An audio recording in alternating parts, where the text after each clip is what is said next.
wait till I sell that shit. Then he gonna be like, oh, I got way more out of that than you. We standing here. Security, Angel, and Tommy Lee approach. So we've moved away. And now they move where I guess they can still watch us. So I want to look. For whatever reason, they might, you know.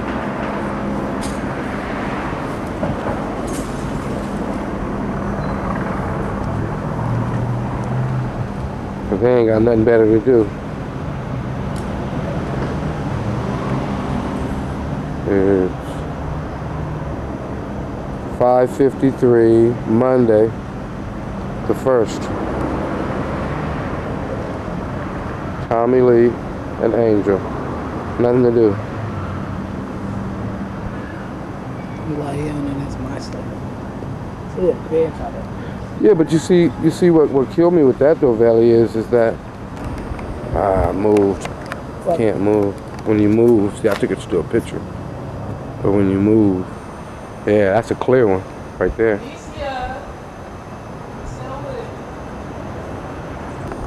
Good one. Angel. What is it, boy?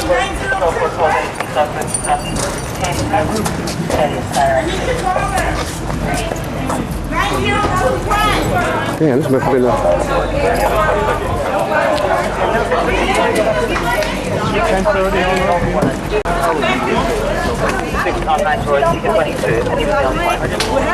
That's the minor. You better not lose her. You in my hair, boo. I say right here, boo. I ain't your boo. Okay. Well, I just called you in. I just called you in. He racist anyway. You got me fucked up.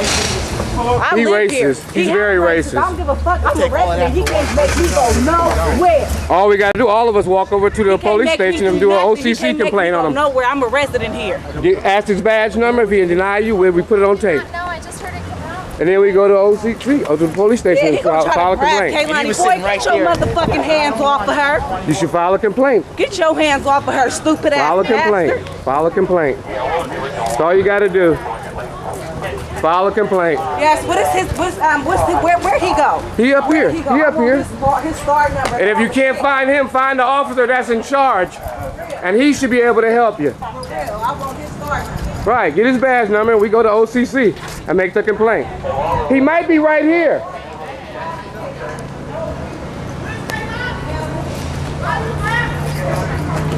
Go to the police station and file a complaint. OCC. Everybody that saw it, file a complaint. OCC. Go to the police station right now. They give you the form.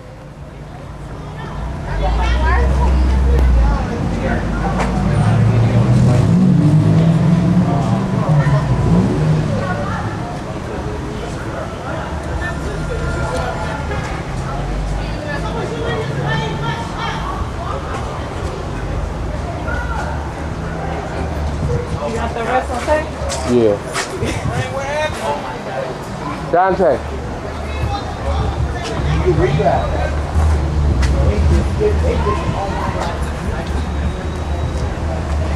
Oh my God.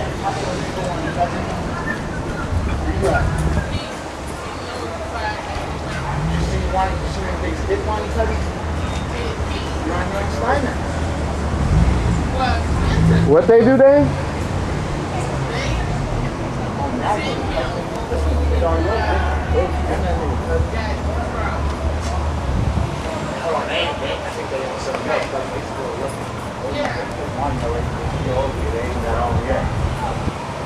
Hey, who else they took? They ain't take nobody else. Oh. That's why it's being ready to ask you. Yeah, what's happening?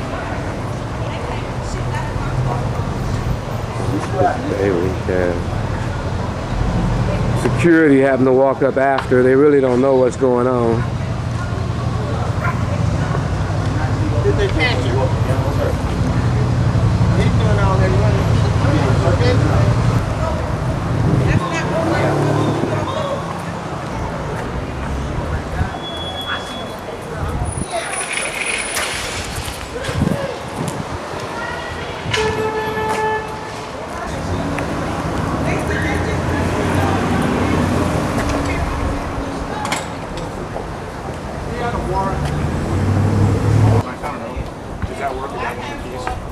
not sure. Make sure all you guys get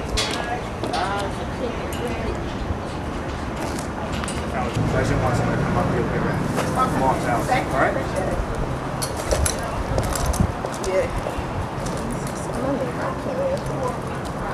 Him right there? Nasty attitude. Oh, got a nasty. Yeah.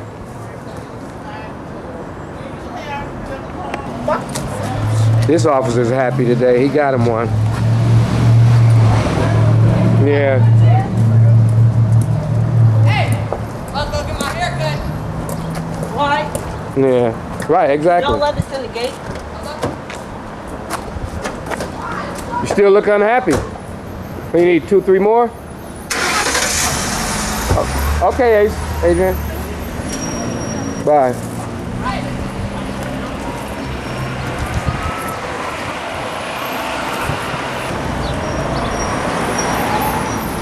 Yeah, they've been rolling hard. It's not something going on here. Commissioner Lee. Yeah, I have a question of someone. Did the redevelopment commission approve the funding for this? For the loan? Yes, the redevelopment commission did approve the funding for this, and has supported the rehabilitation of this development for many years. We've kept, clearly when the project was on the sort of the doorsteps or threshold of foreclosure, we informed our commission about this possibility, and the direction from both the mayor's office as well as our executive director was to save this development because it provided for affordable housing. And the commission has gone through and reviewed the loan for this particular development. We provided a $5 million loan for the development. The bulk of that $5 million loan has paid for the past few years of pre-development because somebody has to pay for the preliminary plans and permits and things like that. So the commission not only has approved the loan, but supports the concept of keeping this as affordable cooperative. So what it came down to was that if you didn't give them the loan, they would have to shut down the loop anyway. Well, I think that clearly if we didn't assist in the rehabilitation and the rehabilitation did not go forward, we wouldn't be standing here, we would be sort of, and it would probably be 2 years ago or more than that, and we would be working to try to find homes for all the people who are being moved out of the development. So Commissioner Leeward King is 100% behind this? Absolutely. And so, I've known Leeward for 25 years, so he feels that this is a good loan, he wants to renovate the project. I don't see how we could vote against renovating the project because he is for the FILLMORE. He's the longest lasting commissioner of any commission in San Francisco. When it came to issues of redevelopment and displacement and racism, you can't beat Leeward on this. So it's been, now I understand what's going on. Thank you. Commissioner Moore. I hear a board of directors representing a form of shareholdership, which is not very common in San Francisco. We have mostly condominiums and very few cooperatives. However, we are not talking about something which is owned by the redevelopment agency. We're talking a group of independent shareholders which have an application which, to my knowledge, the majority of people are in agreement with. Living in a condominium myself, I know that it's never ever an agreement between people and the board. There never is. That's just the nature of shared ownership in whatever form it comes. Having said that, I do believe that there are generational changes in how people want to participate, how people want to influence the board, which has been around for a long time. However, that while I appreciate the comments and potentially the shortcomings of what the old board versus the new people are doing, we are not sitting here to decide on that. I wish I had a magic wand to solve all these discussions where everybody comes together and does it in a constructive way, rather than stepping to the line when it's 5 minutes before 12. You will not be able to continue to be a shareholder in your building unless it's properly maintained. The building is already older. It's coming to a life cycle need for redevelopment, either use it or lose it. And I think having a loan and having the ability to upgrade is, I think, a unique opportunity at this point in time where many people do not have the ability to even have a small home improvement loan. As to whether or not this group of shareholders at some point in the future decides to develop a higher density or do whatever they want to do, it's not in front of us today. It's a very simple improvement project. I have great trust that Galpin architects, who are significantly experienced in dealing with this project type, they deal primarily with this type of housing and improvements to it, are probably doing the best you can get for doing it right and getting a loan for it. And having said that, I've been support of the project, and while I encourage, just as Commissioner Gordon indicated, that the younger people, as shareholders, talk to the rest of the board, but that's all up to you, and that's how you all move together with each other into the future. That is not in front of this commission. I can support you in that, I can hear you, I encourage both sides, but I only have to see you, and I am in full support of it. I'd like to make a motion to approve both if they're in front of us. Second. Commissioner Sagaya? Just to support the motion, I think in some ways it's a narrow kind of decision we're making. It really specifically addresses the laundry and mailroom and security, maintenance, whatever facilities that are before us. And I was kind of interested to hear sort of the background information, and it probably gives me a little different perspective on the issue, but the issue really is fairly narrow, as Commissioner Moore pointed out. That said, I guess I'm getting the feeling that redevelopment has turned itself around, you might say,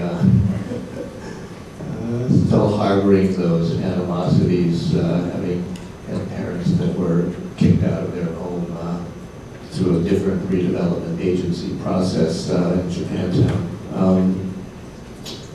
And I think some of the animosities I keep thinking as I heard it is a result of that whole process having come down in the first place. Not that the Fillmore and Japantown were ideal communities before it happened. I'm sure there were factions and differences and everything then, but somehow that whole process sort of split people even further, established lines and lines that people still today probably can't bring themselves across. So I think it's very, very difficult to have what I think Commissioner Gordon wants to have done is more community consensus, and you should certainly keep trying. I'm not saying you shouldn't, but for me it would be a revelation if people were actually able to come together, not just here at MLK and Marcus Garvey, but anywhere in the A2 and Western Division areas. I mean, we were involved in a firm, at my firm, assisting redevelopment with the substation building on Fillmore Street, and trying to come up with different kinds of community-related uses through a process. And that whole thing just fell apart because people couldn't come to some agreement as to specifically, what it is they really wanted there. Now Ross McCreamy, I think, has jumped into the fray, so we'll have to see what happens. I really would not like to see that building go away. I think it's a real treasure down there. I guess I have several questions for redevelopment. I should have just asked you, Mr. Lee, to stand firm around otherwise back and forth. Just hiding back there. Yeah, you should have expected this from me. Anyway, I have to say that, so the displacement, I just want some clarity, the displacement of tenants isn't as a result of this project. There is no displacement. No, not as a result of this project. I just want clarification, because I know that there was some mention of they're ultimately going to have to place people elsewhere for about a month 30 to 40 days. There's the temporary moves outside, but nobody is permanently being displaced from the development. Okay, so the 30 to 40 days does actually relate to the lottery and the mail sort of thing? No. The 30 to 40 days is related to the extensive rehabilitation of individual buildings in addition to the construction. Right. The construction of the laundry facilities, et cetera, is not going to affect any residential units. It's the larger rehabilitation that they're which isn't before us. Right. That's what I wanted clarification on. So I think those are still issues, obviously, that probably will go to the redevelopment commission, I would assume. Probably not. The commission, again, in response to Commissioner Lee's question, the redevelopment commission has heard the arguments for and against the rehabilitation and has voted to support the rehabilitation. And again, there's not obviously not unanimity, but the larger good for the shareholders is to proceed with the rehabilitation, and the commission supported that at a public hearing. Yeah, I just wanted clarification around the short, moving of people elsewhere. That it's not related to what we're voting on. No, not at all. Okay, that's what I wanted to make sure was clear to folks. The other thing is the Asian Law Caucus. They are the ones that did the outreach to the Korean community. Is that it, or what? Because I feel a little bit concerned that it seems that there's miscommunication. Or people seem very, and it's easy. I know that there's flyers, and I know outreach. I do it, but I just wonder why there's such a disconnect there. The process, the development team perhaps can speak to it in just a moment. But the responsibility to do outreach for all the shareholders, was not sort of farmed out to outside folks. But what happened was, as the development team was going through the process, and there were people who basically either did not willingly meet with the relocation team or disagreed or didn't understand the materials being provided by the outreach team for the relocation consultant. What we did was we asked the Asian Law Caucus as well as the Human Rights Commission to assist us, to basically assist the tenants, because we felt that we weren't getting to them. We would hope that a neutral party would.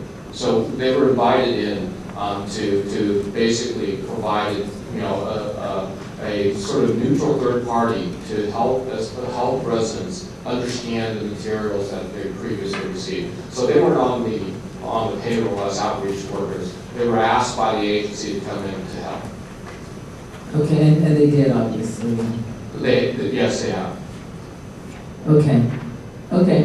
I mean, and it sounds as if this is an ongoing thing, obviously. It will be, and to speak to Commissioner Borden's suggestion, it would be great. It would be wonderful if we can come to sort of the understanding that this is the best thing for everybody. I could just say that based upon where we are right now, it's not going to be there. But I think that what we hope is that once the first building gets done, because we're not doing all the buildings at one time, but once the first building gets done and people are either temporarily moved on site or temporarily moved off site, and then they come back, they see how wonderful the building is, they see that the fact that the rents have increased, perhaps there'll be a greater appreciation for the rehab and a greater sense of trust after that first one. I guess I always have the question of how did it ever get to the state?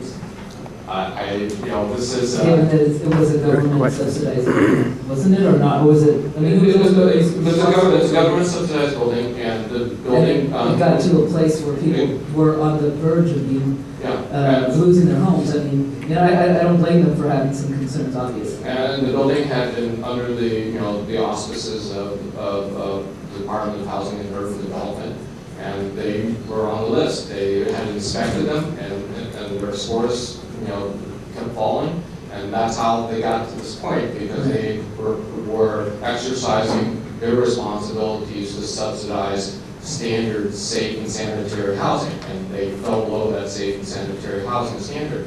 And again, they are a great partner in the rebuild, and so they should be seen as the people who were about to pull the plug, but they were obligated to provide, basically to say, if you don't meet the standards, we can't continue to subsidize. What's the phasing gonna look like?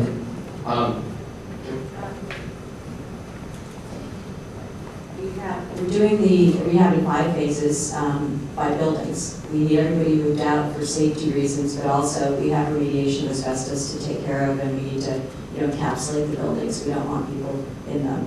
So we'll basically be doing 5 phases and one phase on each side of the street concurrently. So that's the 30 to 40 days that folks will be out of their units. So when will this more or less be done? What are we looking? What's the timeline? We're looking at, I want to say it's April 19th? May 3rd is the tentative start date, about a year. May 3rd is when rehab will start. And with regard to the relocation, we understand how dramatic this is, especially for some of the seniors and stuff. So we're spending a lot of time, working with folks who have special needs. Do you want to stay with friends and family versus an apartment? We're having a moving company come in and put everyone's possessions into temporary storage, and then they're moving into corporate housing, basically. It's fully furnished, linens, pots and pans, so it's, there's a lot, you can imagine, a lot of logistics and hand-holding that will go on. And the laundry, is that going to be at the beginning or towards the end? Or? It's sort of standalone. I'm not sure I can answer that for you. I mean, clearly, once we get the approval, I don't have anything. It's more toward, it's about 2/3 of the way through the project. We have to go through the permitting process. Once we get through, hopefully, this public approval, then we can go through. So he's saying that we should start, it'll start about 2/3 of the way through the rehab of the residential buildings. Commissioner Antonini?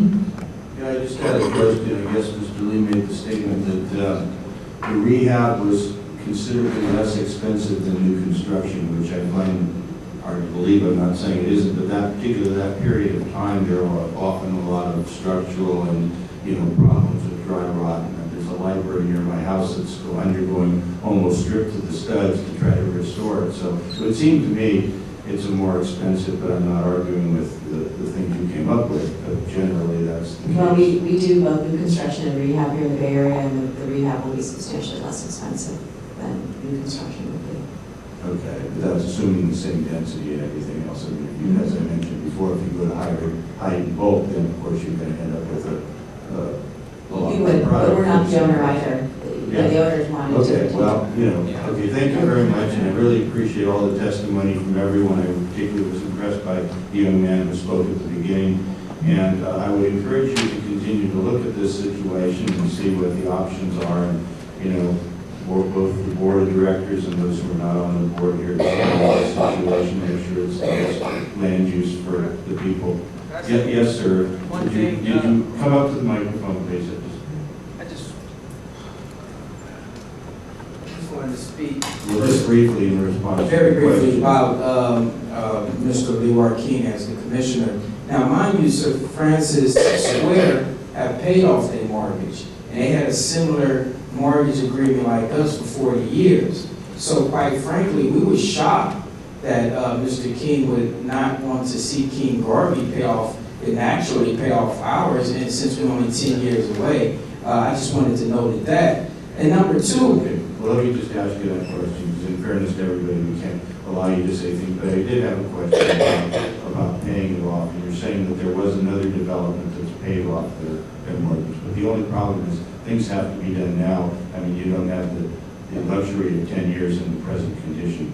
See, but there, if I may, there's been a lot of, like I said in the presentation, waste money, because we have money in reserves, and most of this deferred maintenance, like today I seen someone paint on the side of our wall in King Garden on Turk side. Well, why now? I mean, this stuff could have been happened years ago, and we entered into a contract. Okay, thank you, sir. In fairness to everyone else, I can't understand why but I appreciate your comments, and I appreciate them a lot, and you make a lot of good points, and I think these are things that you and the other residents have to take up in the future. Thank you, sir. Commissioner Sugaya? Yes, this is a sort of unrelated but related question. Are there,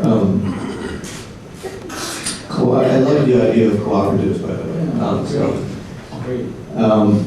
Are there instances around the country, let's say, where cooperatives somewhat similar to these or others, not high-income cooperatives, but have been able through the years to maybe transform themselves into something maybe akin to what Commissioner Antonini is trying to point toward, which is to say they have reached a point where perhaps they could engage in their own sort of redevelopment process of their property by being able to afford, let's say, building higher densities, using higher densities and market rate housing to subsidize affordable housing and that kind of thing. Do you know anything? In Chicago.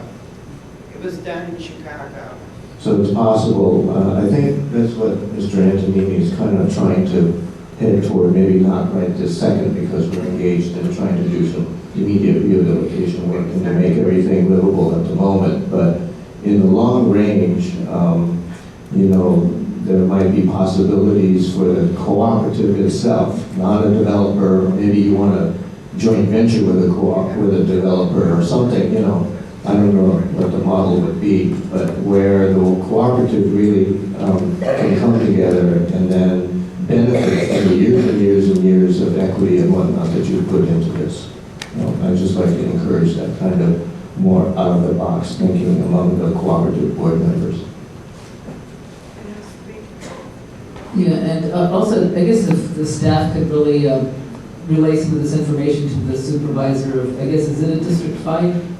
Because there seems to be a real disconnect as far as communication, and I realize that this is a historic issue, but nevertheless, I think there are a lot of concerns that I heard about this kind of lack of communication and in cultural sensitivity, I don't know, the language stuff too, but if you could relay that to him, I would appreciate it.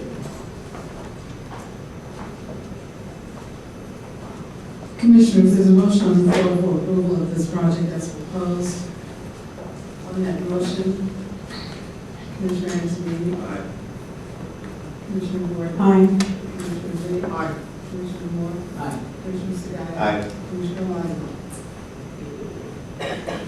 See, I have a lot of concerns. I have this to do. Yes, I'm gonna go with no. And that is for items 3 and 4. And that motion passes on 5-1 vote with Commissioner Olaki voting yes. Thank you, Commissioners. You are now on item number 5. Case number 2009.0552C for 1501 Winston Way.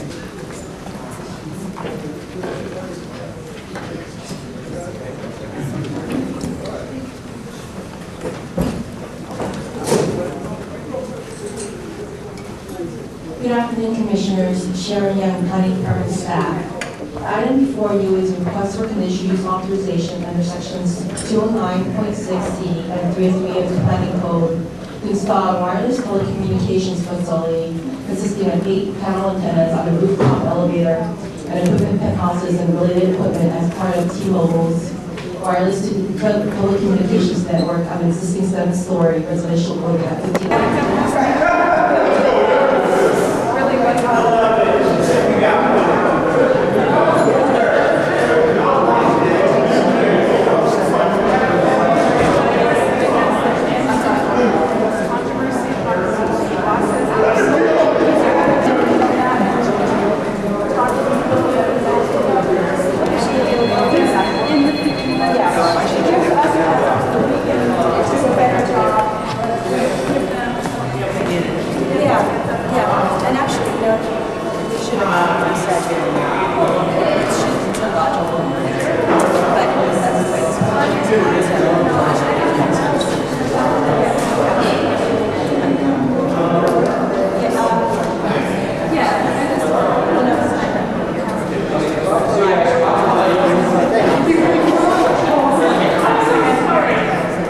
No,